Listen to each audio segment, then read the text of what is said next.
ఈరోజు మేము మూసీని, చెరువులను, నాలాలను, రోడ్ల మీద అక్రమ నిర్మాణాలను తొలగిస్తే రియల్ ఎస్టేట్ పడిపోతుంది, రేవంత్ రెడ్డి వెట్లగూల కొడతారన్నారు.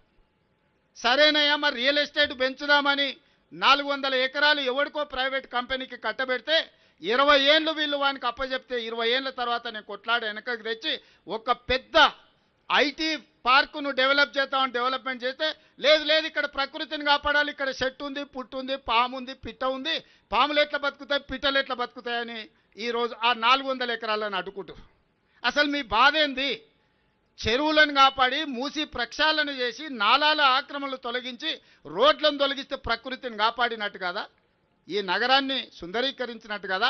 అక్కడికి పోయి అది చేస్తేనేమో రియల్ ఎస్టేట్ పడిపోతుందంటారు.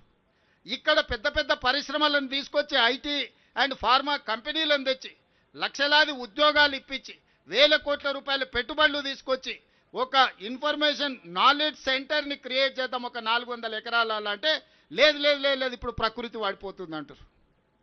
అంటే వాళ్ళ ఆలోచనలో ఉన్న ఒక విషం, కడుపు నిండా విషం నింపుకొని ఈ ప్రభుత్వాన్ని ముందుకు వెళ్ళనీయొద్దు, ప్రజలకు మేలు జరగనీయొద్దన్న ఆలోచన స్పష్టంగా ఇందులో కనిపిస్తుంది.